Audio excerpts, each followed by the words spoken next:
Hello everybody, welcome back to my channel. I know I've been missing for a little while. I want a big thank you to all my YouTube friends. I've had lovely messages, and don't worry about me, I'm bouncing back. I'm back at doing a few gym exercises, health, I'm getting on top of things, shall we say, and I'm having fun as well, which is really important. I say to all of you, relax a bit. I've learned I've had to relax and enjoy life a bit more, which I have been, and it's been fun. We went to the NEC motorhome show. It was just like I was a kid in a candy store. I think we won't be buying till probably springtime, but we will definitely be going back to the NEC motor show again. It was just a lot of fun seeing people, talking to people, such friendly people. And in the hotel we stayed was a lot of the reps from the NEC, people who'd gone in their motorhomes but stayed a night in the hotel. We met them, and it was like a community, and yeah, it was a lot of fun. So all in all, it's pretty good, and I'm getting ready now for another little vacation to Centre Parks. I'm taking my granddaughter. That though is work, but still have a great time. Today, this recipe I cooked for friends recently for supper. We had lots of Panna Cottas when we were away, one of my favourite desserts.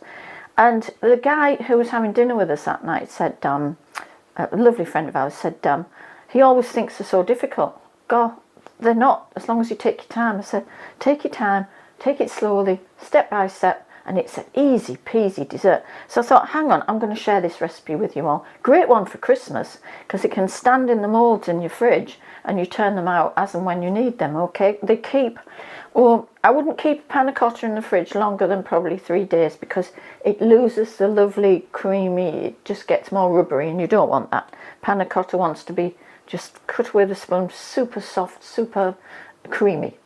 So let's crack on. My first job today is I'm going to do a panna cotta with a raspberry coulis. Very classic. You can make a mango little dressing for it. I did wild cherry, black sour cherries the night that our friends were here, and it was absolutely amazing. But I couldn't get the cherries today, so we've got fresh raspberries instead. So we'll start. The first job is I'm going to make the coulis, because that can then just stand in the fridge till I'm ready. Okay, so I've just got, I'm only doing 6 small. I got these from Amazon, by the way, guys. Cheap as chips, so just on Amazon. And it's a small, I don't like any pudding being too big. That's perfect size for us. Okay, so I've just got 1 pack of raspberries there. I've got another pack of raspberries in the fridge, because what I like to do is when I've made panna cotta and I turn it out, I like to have either a coulis or some sort of sauce with it. But I also like to be able to put some fresh fruit on it as well. So you don't have to. I've had lots of panna cotta served to me with just a coulis over the top. So it's all personal choice. I'm going to use my stick blender today. I love this little gadget. It's KitchenAid. And with that you get this jug, which is it's got this lid. Plastic type lid. So you can dump everything in.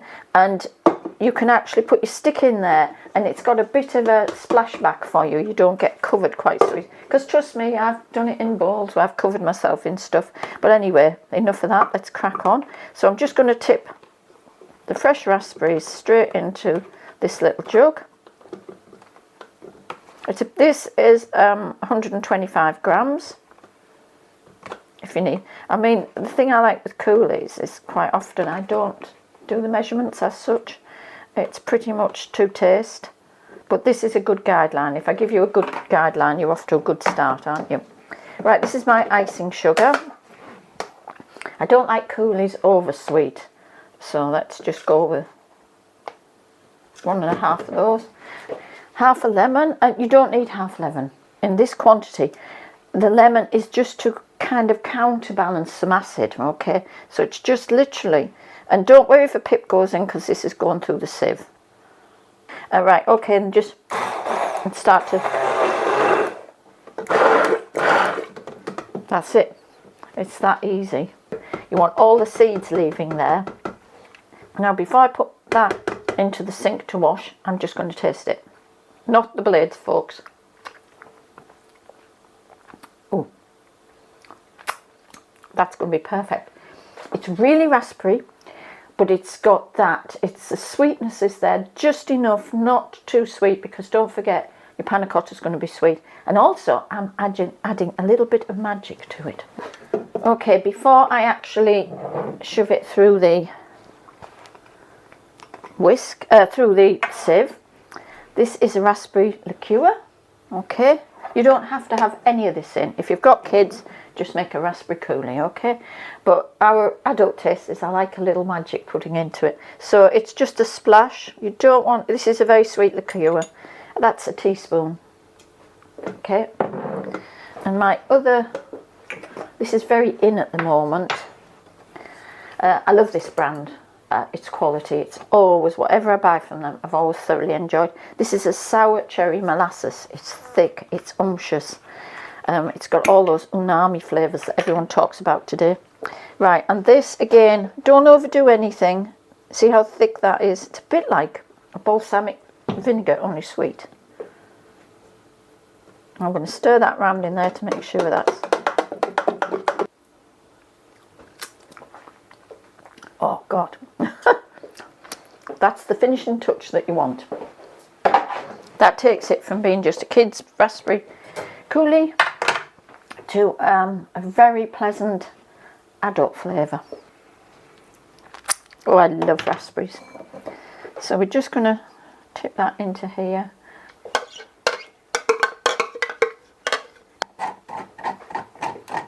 And you just work it till everything, all you want to be left with is seeds. Now that's the reason I'm doing this first, because this is the time consuming bit. And the other thing is also that when you do a panna cotta, as I was saying to my friend John, not my husband John, our friend's called John, you do have to stand with it. You can't walk away from panna cotta because the milk must not reach boiling point. The milk needs to get hot but not boiling, so you can't, and you need to stir your sugar, make sure that your sugar's dissolved. So it's one of those you stand with, but I absolutely love making these because I love to eat them. So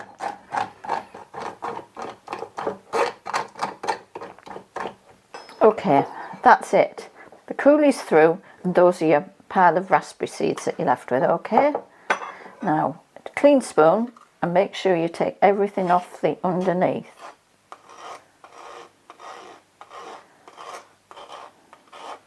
I think I've got it all. Okay. Now that's beautiful. That's exactly what you want. That's going to sit and surround your panna cotta beautifully. Okay, I'm going to cling film that and put that in the fridge so that it doesn't get contaminated with anything. Of course, I've got to try it as well. Oh my God. I could eat that just on its own. Gorgeous. Lovely and fresh as well. I think that's what the lemon juice actually does. It gives it that oomph, like just a fresh sparkle to it. Okay, the coulis gone into the fridge. That'll just sit there till we're ready. Again, the coulis can sit there, lemon juice in it, can sit there a week. I wouldn't, after a week it would turn bitter, but if you keep it chilled, it's fine for a week. And it's great, you can put it on just about, if you've got meringues and cream, dollop of coulis, lovely. So it's a very useful thing to have around, particularly over Christmas. I have those little squirty bottles, plastic bottles with squirty tops in. I'll put it actually into there so that you can then do the fancy splashes around the plates. Okay, another idea for you folks. Hi there. Right, okay, we've cleaned down. I've got rid of the raspberry rubbish. Your moulds, as I was talking about, these little moulds. What I do to them, because they're stainless steel or whatever they are, aluminium possibly, I always use just a vegetable oil. You don't want any olive oil flavours on your panna cotta. As much as I love olive oil, no. You need a very neutral. I just use a vegetable oil and very little. All this is for, you can see, you can't see it. I turn it upside down in case there's any, if I've been a bit heavy-handed with the oil, it would run and drain straight out onto my kitchen roll. And it also tells me which one I've done. And it is just all about being able to turn them out in a piece. It's always worked for me, so let's hope it does this time. Okay, let's get back to the recipe for the panna cotta. I will be using 375 ml of double cream, and I use whole milk. I'm using 225 mils of whole milk. They'll be mixed together in the jug, and in it I'm using vanilla. I absolutely love this vanilla paste. It's so handy to keep in. Now, don't worry if you can't get it or you haven't got it. Just get a vanilla bean, split it down the middle, and let that sit in your milk and gently soak through, get the vanilla flavour through. I find this is just so useful to keep in though. Man, I'm nearly out of it, but that's what I'm using today. And the other thing, of course, is the gelatine. Now, you can get vegetarian gelatine from the health food shops. I'm not, because we're not vegetarian. I don't mind, and I do like this grade of it's Oticus gelatine. It's never let me down, never seems to overset anything. And into what you do with your gelatine, I don't know if you've used gelatine before, any of you, lots of you often say that they don't. So what we do is we get sheets of it, make sure that's just one sheet, because you're only going to put 4 in. Yeah, that's just one. So one, we're putting 4 sheets of gelatine into cold water. Don't fall for thinking it's got to go in hot water. And all that does is soften the gelatine, and it only dissolves when it goes into heat. There we go. 3, 4. The reason I say make sure it's, if you put too much gelatine in, your panna cotta won't be pleasant. Okay, so that's just dunked in there, and it's kind of resting in the cold water. Okay, and the other ingredients is going to be our 125 mils of caster sugar. I'm using golden caster sugar because I just kind of like it. I always feel I pick up on a slightly toffee flavour, so that's what I'm using today. But you can use white. Buttermilk, you've seen there, doesn't normally go into a panna cotta. But I came across this particular recipe a long time ago, and I've loved it and stuck with it. They say the buttermilk just lightens the panna cotta slightly, so we actually cook the milk through and the cream through, and then just before the end I actually whisk in it's about 1.5 tablespoons of buttermilk into my panna cotta, and I've always had really light panna cottas, so it works for me. Okay, and that's the recipe we're doing today. So we'll start by got my measuring jug here, and I'm putting in 375 of double cream. Sadly, I broke my glass measuring jug last week, so I'm in the process. I'm using plastic today, and I really miss my glass one because it's clearly marked, the glass one. Right, I need to go up to nearly 400 there.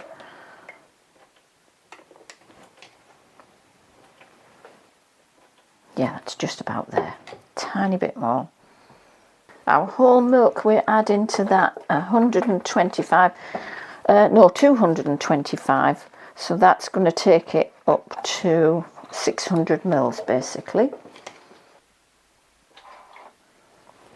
Now we take our pan, we're going to tip that into our pan. Get yourself a spoon and make sure you get, because it's double cream and double milk, it's amazing how much sticks on these plastic jugs. We can dump the sugar in there. I weighed that, like I say, it's 125. If you want it less sweet, like that's a lot of sugar, I'll leave that bit out. Which I always do, leave a little bit, and then I taste it before it's fully cooked through. Right, this should be a tablespoonful, and I'm very short of it, so I think I will get a vanilla bean out as well and plop that in. I should have bought a new one of these. So I've got 2 teaspoons in there. Normally I put 4 of those in because I do like vanilla. Right, but I am actually, whoops. So we just give that a stir around, and we're going to put it on. Just thrown, if you see anything black floating about in here, it's half a vanilla bean. Okay, so that's all it is, because as I said, I was going to add, I wasn't happy that there wasn't enough vanilla in there. So I've got it on. If you can see here, that's high and this is the low, and that's quite low. I'll turn it just a little bit. You just want a medium heat. As I say, you must not boil your milk. It must not come to a boil, but it has to be hot. If you're uber fussy, you could get your thermometer out and stick the thermometer in, but there's absolutely no need to go at those extremes. Just stick with it, and once you start to think you feel the sugar has dissolved, that's a sure sign your milk's getting hot. And if you have a teaspoon beside you, when you're just about ready and you want to test it's hot, just stick your teaspoon in and test. I'll just turn it back down again. And this is the part that you have to be patient. This cream and milk needs its time to develop and come to heat. The biggest mistake people make with panna cotta is the milk's too hot. Oh, it's hit boiling. I know the sugar has all gone now. I can't feel any sugar in there at all. That's dissolved into the cream and milk. You don't add your gelatine till you've got your milk hot and off the heat. You take it, put it over there, and you wring your gelatine out. I'm just going to try it for temperature. Oh, it's lovely and vanilla-y, guys. But it's nowhere near hot enough yet. I'll get another, get rid of that spoon.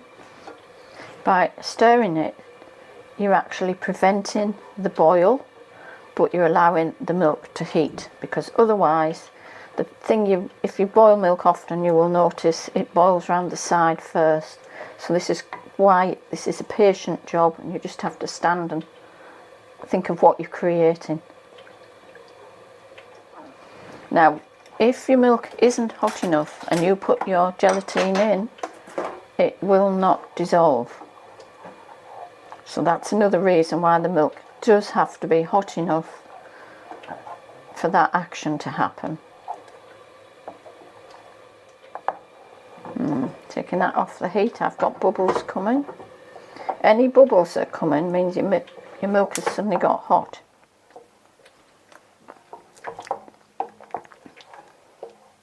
I wouldn't actually say that's hot. Let's just check it again.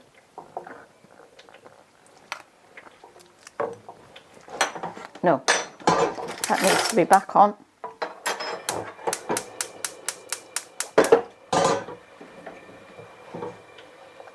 It's close, but not hot enough. That's why you must be patient.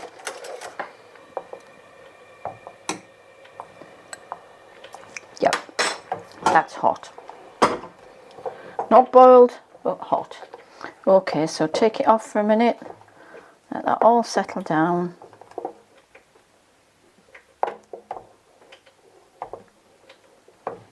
Right, and this is where we get our gelatine. This feels very weird. Don't worry about that, but wring it out. Okay. Now, as you put that in, you must stir. Okay. Just keep stirring for a few minutes. And that will be all dissolved in there. Yep, that gelatine's gone now. Okay. Next job is I'm going to swap to a whisk. Right, so that's one large tablespoonful and one just smallish. And whisk that in.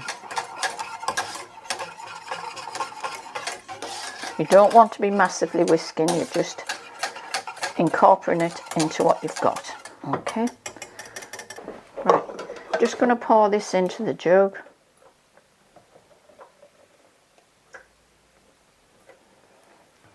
There's the vanilla bean I was talking about. Now, don't throw your vanilla bean out. Wash it. Dry it with paper towel. When I say wash it, not with soapy water, just rinse it under a warm tap. I'm just trying this, folks. Oh my God, that's luscious. These are oiled, as I said. So don't fill them right to the top. This measurement always does 6 when I'm doing 6, so let's see. Right, okay. I don't take them to the top because I feel when you turn them out, it gives them a little bit of volume air space to drop. If you fill them to the top and you turn them over, it is difficult to get it out. What we're doing now, guys, is that will stand for a good 10 minutes before it goes into the fridge. Each one of them will be covered with cling film as well, but they need to cool. So they need to cool before they go into your fridge, and then you just leave them. I've done them on an afternoon and being ready for dinner at 7 on an evening. So I would say leave them a couple of hours, make sure they're well set. And when I do turn these out, probably we may have one tonight after with dinner, or after dinner shall I say, and I'll take you through the turnout. procedure, because there's little secrets like having a shallow bowl of warm water if your fridge is very cold, taking them out of the fridge and standing it for just a couple of 2 minutes in the warm water, and then I always free the edge off with a knife as well and have the turning plate ready. Just turn it over, and I've never had a problem. I haven't had one that hasn't come out yet. There's always a first time. Okay, so see you back here when I'm going to serve later on tonight. Right, everybody, we're at the exciting stage. This has come out the fridge. It's had about 3 hours, okay? Just chilling in the fridge. I told you that I always cover them with a bit of cling film. It stops any smells or anything in the fridge that might get into it. So it's always worth doing. Now, I told you the secret about how cold. That's been in the chiller, not freezer, just in the chill box. And it's quite cold. So that's warm water. Just give it a second or two. I've got some little tiny chopped hazelnuts. I hope you can see those. Then I've got some fresh raspberries. And I told you I was going to decant the coulis into a little squirty bottle, which is what I've done. Right, that should be about probably enough. We'll see how it goes. It's just to kind of warm things up so they move a little bit. All I do is I just take a fine knife around the edges like that, so you're not spoiling your edge. Right, okay, so we'll just try that and see what we get. Just give it a few minutes. Hold your hand on it. You can actually see the band of gold. Silver, then you can see white. So you're just trying to warm it up so that it's moving. Just needs a little bit more help in there. Another round twist with a knife.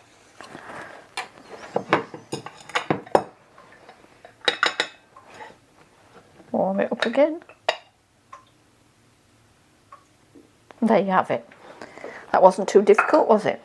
Okay, now we're going to make it look pretty. Just check it for the wobble. It's got a lovely wobble on there. That's lovely. Okay, so just a little dash coulis on your plate. Fill your nozzle up first.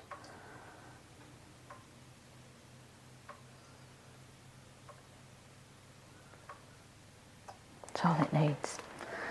And then what I'm going to do is open up a raspberry like that and put 1 or 2 raspberries dotted around the plate, and a sprinkle of hazelnuts on the plate just for a little bit of texture. You could dust it with icing sugar, which always makes it look pretty, and if you had any little mint leaves, I'd be inclined to put a little bit of green mint on it. That always makes it look pretty. But I think that's a perfect pudding to follow your meal on a Sunday. It's very light, it's not heavy. Even though it's made with cream, it's not a heavy dessert. And don't be frightened of it, it's very easy. So give it a go. Like I said, just be patient with it, all right? I suppose we've got to try this really, haven't we? Oh, lovely. Let's get some.